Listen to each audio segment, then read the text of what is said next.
Hello, I am Babita.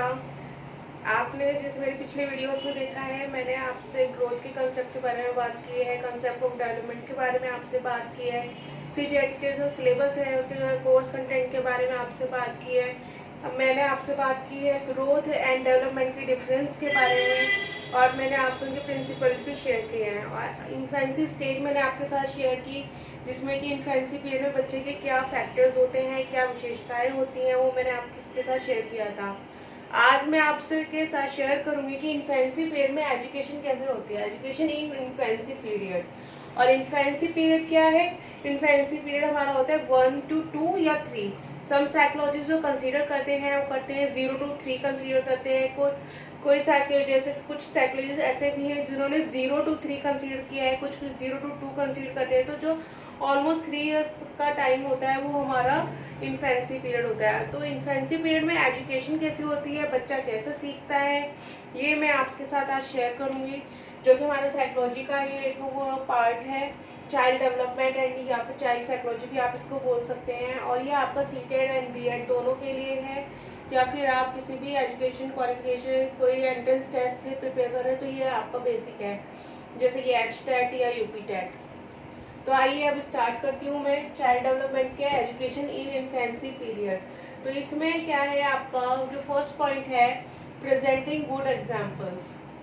अब देखिए infancy period क्या होता है। इन्फेंसी पीरियड होता है या तो 0 to 3 या 1 to 3, यानी 1 से 3 साल का, या 0 से 3 ईयर्स का जो टाइम होता है वो होता है हमारा इन्फेंसी पीरियड। तो उसमें हमारे प्रेजेंटिंग गुड एग्जाम्पल्स क्या होता है, जो बच्चा है 1 से 3 साल का बच्चा है उसके सामने हम कैसे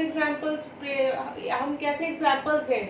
हमें उनके सामने अच्छे एग्जाम्पल्स देने चाहिए, हमें उनको सामने ऐसा कुछ प्रिटेंड नहीं करना चाहिए जो कि हम खुद ही नहीं कर सकते।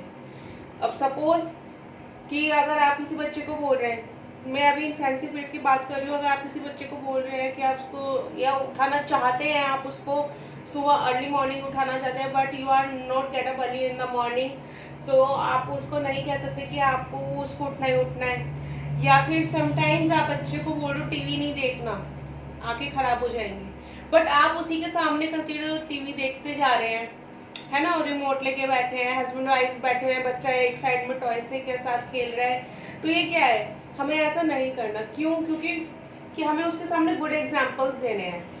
अगर हम उसको मना कर रहे हैं कि टीवी नहीं देखना, तो आपको भी नहीं देखना टीवी। हमें एक as a teacher, as a parents हमें भी नहीं देखना, या हमें कुछ और नहीं करना। अगर हम बच्चे के साथ इंगेज हैं तो हमें बच्चे के साथ ही इंगेज रहना है, उनको वैसे ही एजुकेट करना है, उन्हें कुछ सिखाना है।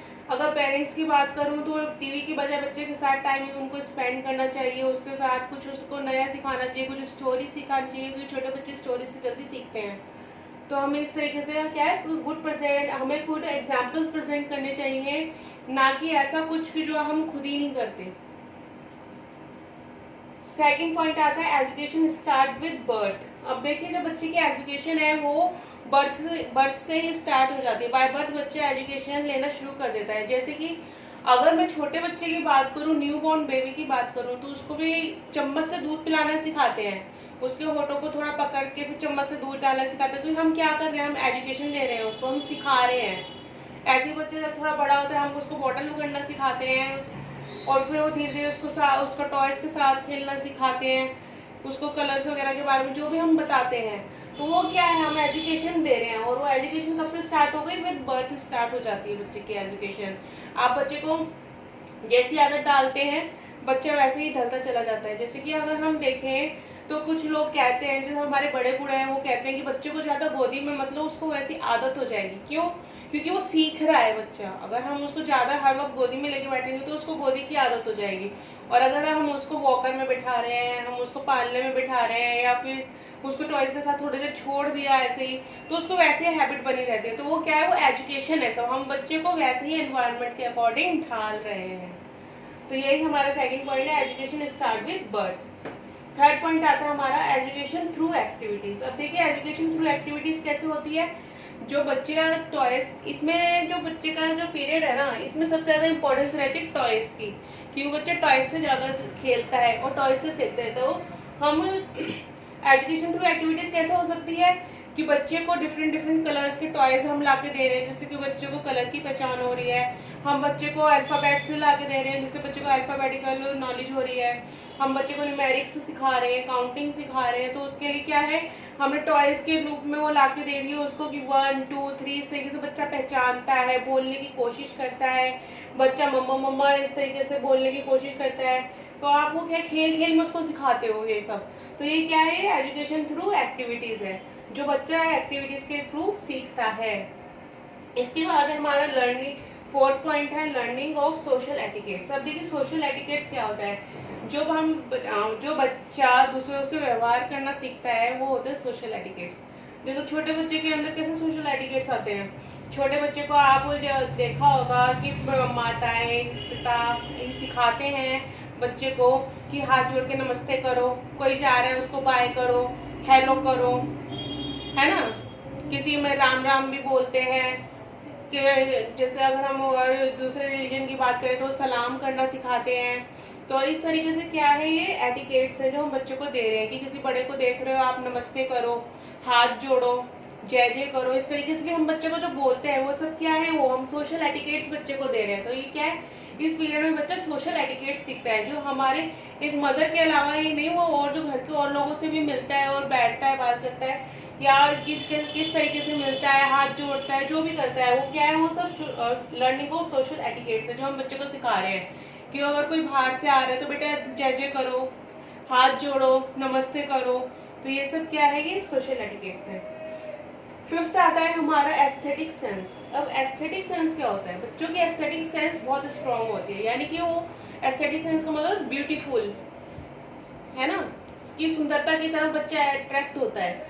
उसको अगर आप कोई अच्छे खिलौने दे दो, अच्छा कोई मतलब एक सुंदर सी डॉल दे दो, या फिर आपने कोई छोटी सी कार पकड़ा ली तो वो सुंदर सी डॉल को ज्यादा जल्दी ग्रैब करेगा। क्यों?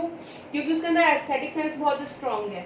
अब अगर मैं सेकंड एग्जांपल लूं, या आपने बच्चे को एक डेकोरेटिव आपने कुछ आइटम दे दी, सपोज उसकी कार ही आपने डेकोरेटिव कर दी। दो सिमिलर कार्स है, एक को आपने डेकोरेट कर दिया और एक में चाहे फीचर्स बहुत अच्छे हैं, दोनों रिमोट वाली कार है, बट वो कौन सी लेगा, जो डेकोरेटिव है, क्योंकि वो उसको अट्रैक्ट कर रही है। तो ये क्या है, एस्थेटिक सेंस है, और बच्चों की एस्थेटिक सेंस बहुत ही स्ट्रांग मानी जाती है इस पीरियड में। इसके बाद में आता है हमारा 6.6 हमारा precautions regarding praise and punishment. अब देखिए ये क्या है, प्रिकॉशंस यानी सावधानियां, सावधानी कैसे बरते हैं हम प्रेज एंड पनिशमेंट, यानी बच्चे को हम जो अच्छा बोलते हैं, प्रेज कर रहे हैं, या पनिशमेंट दे रहे हैं उसकी गलती के लिए, जिसको हम रीइंफोर्समेंट भी बोलते हैं साइकोलॉजिकल पॉइंट से, कि रीइंफोर्समेंट कैसे दिया जाए बच्चे को।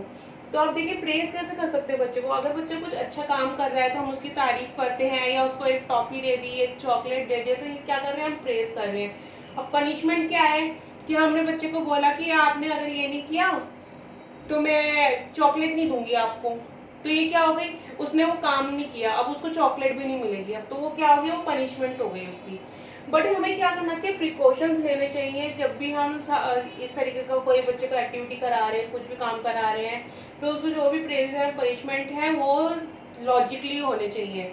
ऐसा ना हो कि बहुत हाई लेवल पे हो, बच्चे ने काम तो बहुत छोटा किया है, या बच्चे ने कुछ किया ही नहीं है, आप उसको ऐसे ही प्रेज कर रहे हो कि नहीं तू तो बहुत अच्छा है, तू तो बहुत अच्छा है। समटाइम्स ऐसा होता है कि दो भाई बहन है, तो या फिर दो भाई हैं, जो भी सिबलिंग्स हैं, उनके बीच में एक के सामने दूसरे को कहते हैं नहीं तू तो बहुत ही अच्छा है, तो सामने दूसरे वाले बच्चे को ये लगता है कि क्या मैं नहीं हूँ ऐसा।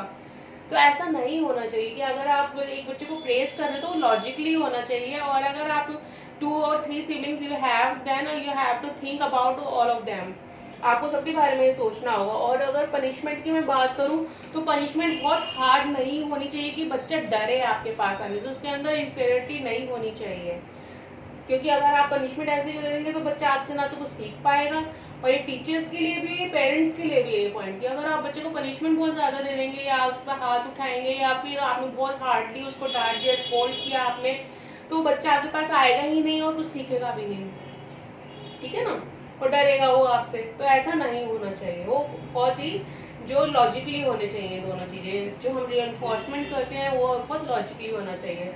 तो 7 पॉइंट आता है इसके बाद हमारा नो शिफ्ट इन रिस्पॉन्सिबिलिटी। अब देखिए आज के टाइम में क्या है, बच्चे स्कूल जाते हैं, उसके बाद में पेरेंट्स ट्यूशन लगा देते हैं बच्चों की, और उसके बाद में वो सोचते हैं कि बस अब तो काम हमारा खत्म, बच्चे जो पढ़ेंगे स्कूल में पढ़ रहे हैं, जो ट्यूशन में करा रही है वो टीचर करा रही है, यानी सारी रिस्पॉन्सिबिलिटी कुल मिला के किसकी हो गई, टीचर की हो गई। बट ऐसा नहीं होना चाहिए, आपको रिस्पॉन्सिबिलिटी शिफ्टिंग नहीं होनी चाहिए, क्योंकि बच्चा के जो फर्स्ट टीचर तो पेरेंट्स ही हैं। जब उसके हाथ वो ही नहीं उसको कुछ सिखाएंगे तो वो बच्चा क्या सीखेगा, वो बुकिश नॉलेज लेगा वो खाली। तो ऐसा नहीं होना चाहिए। तो नो शिफ्टिंग रिस्पॉन्सिबिलिटी, शिफ्ट नहीं होना चाहिए। अगर बच्चा ट्यूशन भी जा रहा है या नहीं जा रहा है या स्कूल में भी पढ़ रहा है, तो आप अलग से उसको कुछ टाइम दें, चाहे वो 1 आवर का हो, चाहे 1.5 आवर का हो, बट आप उसको कुछ तो टाइम दें, जिससे कि बच्चे को ये ना लगे कि बस मैं तो टीचर के ही, मुझे जो कराएगी टीचर ही कराएगी। पेरेंट्स का भी इन्वॉल्वमेंट बहुत ज़रूरी होता है, तो ऐसा ना करें। No shifting responsibility. तो एंड इसके बाद आता है हमारा 8 पॉइंट हमारा इम्पोर्टेंस ऑफ मदर टंग। अब देखिए समटाइम्स क्या होता है, जो कि मुझे देखने के लिए भी मिलता है, कि पेरेंट्स कहते हैं कि बच्चे को बस इंग्लिश सिखाओ, मदर टंग में तो बात ही नहीं करना चाहिए। वो ऐसा नहीं होता, क्योंकि बच्चे के लिए मदर टंग बहुत इंपॉर्टेंस है, वो बहुत ही इंपॉर्टेंट होती है मदर टंग। वो सेकंड लैंग्वेज सीख रहा है, ठीक है, उसका इंटरेस्ट है, वो इंग्लिश सीख रहा है, वो फ्रेंच सीख रहा है ना, वो जर्मन सीख रहा है, तो वो क्या है, वो उसका इंटरेस्ट है। और ये बट मदर टंग है वो हमारी कंपलसरी होती ही होती है। अगर हम तमिलियन की किसी की बात करें, तो वहाँ पे तमिल जो है मदर टंग है, तो वो कंपलसरी है, करनी है। यहाँ पे अगर हम अपनी नॉर्थ इंडिया की बात करें तो हिंदी कंपलसरी है। तो वो क्या है, वो मदर टंग है। कि आपको अब जो हमारी नई शिक्षा नीति आई है उसमें भी यही है कि आपको फिफ्थ क्लास तक आपको मदर टंग में टीच करना ही होगा। तो क्या है, इंपॉर्टेंस ऑफ मदर टंग है कि बच्चा, क्योंकि छोटा बच्चा क्या है, वो फैमिली से मिलता है सबसे पहले, है ना। तो फैमिली में वो घर वालों से मिलता है, जितने भी आप उसके बड़े बुजुर्ग है उनसे मिल रहा है, उन्हीं के कांटेक्ट में आ रहा है। अगर हम यंग एज की बात करें तो वो तो चलो एक बार को कर लेंगे उससे सेकंड लैंग्वेज में बात, बट जो हमारे बड़े बुजुर्ग घर में होते हैं और लोग होते हैं, तो क्या है, वो तो मदर टंग में ही बात करेंगे ना। और वो बच्चा जब बाहर सोसाइटी में जाएगा तो जरूरी नहीं है कि जो लैंग्वेज बच्चा सीख रहा है वही सब लैंग्वेज बोले। तो मदर टंग बहुत ज़रूरी होती है। बच्चे को मदर टंग में ही गाइडेंस करें घर वाले, जो फैमिली मेंबर्स होते हैं, जो टीचर भी होती हैं आपकी, जैसे किंडरगार्टन की हम बात करते हैं उसमें भी जो टीचर्स होती हैं वो भी मदर टंग का यूज़ करें, जिससे कि बच्चा मदर टंग को भी सीख सके और अपने एक्सप्रेशंस, अपनी बातें बता सके। क्योंकि मदर टंग ऑलवेज ईजी होती है रेदर देन सेकेंड लैंग्वेज। अब इसके बाद आता है हमारा next point 9, children are critic of parents. अब देखिए यहाँ पे क्रिटिक का मतलब क्या है, क्रिटिक का मतलब क्या है, यहाँ पे अगेंस्ट होना नहीं, क्रिटिक का मतलब अगेंस्ट होना नहीं या आलोचक नहीं है। क्रिटिक का मतलब है यहाँ पे ऑब्जर्वर। जो चिल्ड्रन होते हैं वो क्या होते हैं, ऑब्जर्वर होते हैं पेरेंट्स के, वो पेरेंट्स को ऑब्जर्व करते हैं। ये आपकी है, इसका 9 पॉइंट का मतलब यही है कि children are critic of parents, यानी कि चिल्ड्रन क्या होता है, ऑब्जर्वर होता है पेरेंट्स के। वो पेरेंट्स को देख के सीखते हैं कि पेरेंट्स क्या बोल रहे हैं, क्या कर रहे हैं, कैसे चलते हैं, कैसे दूसरों से बात करते हैं, कैसा उनका कम्युनिकेशन है। तो ये क्या है, बच्चे ये पेरेंट्स से सीख रहे हैं, वो ऑब्जर्व कर रहे हैं अपने पेरेंट्स को। जैसे कि अगर हम बात करें, और टीचर्स भी ऐसा पेरेंट्स को सजेस्ट करती है कि आप बच्चे के सामने कोई गलत शब्द मत बोलिए, किसी भी तरह का वर्ड ऐसा ना हो, जैसे कोई गाली इस तरीके का ना दें जो कि बच्चे क्या करते हैं, रोट लर्निंग करते हैं।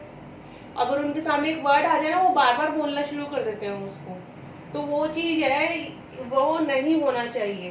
पेरेंट्स को ये देखना चाहिए कि हमारे सामने अगर हम कोई बात करें तो आसपास कोई बच्चा ना हो, या फिर अगर कोई बच्चा है तो हम इस तरीके की लैंग्वेज यूज ना करें कि वो बच्चा ऑब्जर्व करके उसको अपनी हैबिटेशन बना ले। ठीक है, और तो ये था हमारा 9 पॉइंट। इसके बाद हमारा 10 पॉइंट है हमारा फ्रेंड्स क्या है। अब देखिए हम एजुकेशन की बात करें, एजुकेशन में फ्रेंड्स का क्या रोल है। एजुकेशन में फ्रेंड्स का बहुत इंपॉर्टेंट रोल है, क्योंकि बच्चे क्या होते हैं, अपने सेम एज ग्रुप के बच्चों से बहुत जल्दी सीखते हैं कि बच्चा कैसे चल रहा है। अगर बच्चे बैड हैबिट्स में जल्दी सीख लेते हैं, है ना। क्या अगर कोई नीचे जमीन पे से कोई चीज उठा के खा रहा है तो हम भी उठा लेते हैं, उसने भी तो किया था। या फिर एक बच्चे ने दूसरे को थप्पड़ मारा तो मैं भी मार सकता हूँ किसी को भी। तो ये क्या है, बैड हैबिट्स हैं जो कि बच्चा किससे सीख रहा है, अपने फेलोज से सीख रहा है। जो उसके फेलोशिप्स होते हैं, जो उसके क्लास वो में होते हैं, क्लासमेट्स होते हैं उसके होते हैं, तो उसके कौन होते हैं, उसके फ्रेंड्स होते हैं। तो इस चीज का ध्यान पेरेंट्स को रखना चाहिए कि बच्चा किनके कांटेक्ट में आ रहा है, किस तरीके के बच्चों के कांटेक्ट में आ रहा है, किस तरीके की सोसाइटी के कांटेक्ट में आ रहा है। ये ध्यान पेरेंट्स को रखना पड़ता है क्योंकि बच्चा सीख रहा है फ्रेंड से। और फ्रेंड सर्कल कभी भी ऐसा नहीं होना चाहिए कि बच्चा कुछ गलत सीखे या बच्चा हमें लगे कि वो बच्चा तो बहुत ज्यादा गाली देने लगा है। हम कई बार पेरेंट्स जाते हैं टीचर के पास कि बच्चा अब्यूज करता है। अब तो उस अब्यूजिंग का रीजन क्या है कि उसने वो या तो घर में सुना है वो या अपने फ्रेंड सर्कल में सुना है। घर में तो पेरेंट्स बोल नहीं रहे हैं, तो किससे सीखा है वो, अपने फॉलोअर्स से सीखा है, अपने क्लासमेट से सीखा है वो। तो ये टीचर से वो कहते हैं कि बच्चे को इस तरीके के बच्चे के साथ मत बैठाओ जो कि गाली देता हो, जो अब्यूज करता हो। तो ये क्या है, ये एजुकेशन विद फ्रेंड्स, क्योंकि बच्चा वो सीख रहा है, वो अपने फॉलोअर से सीख रहा है। और इस चीज का टीचर और पेरेंट्स दोनों को ध्यान रखना चाहिए कि बच्चा कभी भी ऐसी संगत में ना आए या ऐसे फॉलोअर्स के साथ ना बैठे कि जो मिसबिहेव करते हैं या जो अब्यूजिंग लैंग्वेज यूज करते हैं। क्योंकि हर किसी के घर का माहौल एक जैसा नहीं होता। कई बार पेरेंट्स ध्यान भी नहीं देते कि वो गलत वर्ड्स या अब्यूजिंग करने लगते हैं बच्चों के सामने। In front of the children they use the abusing language, but they should take precautions for that. तो ये हमारे पॉइंट्स थे एजुकेशन इन फैंसी पीरियड। आपको समझ में आए होंगे, आई होप सो। अगर आपको इससे रिलेटेड कोई भी प्रॉब्लम होता है तो आप मुझे कमेंट बॉक्स में टेक्स्ट कर सकते हैं।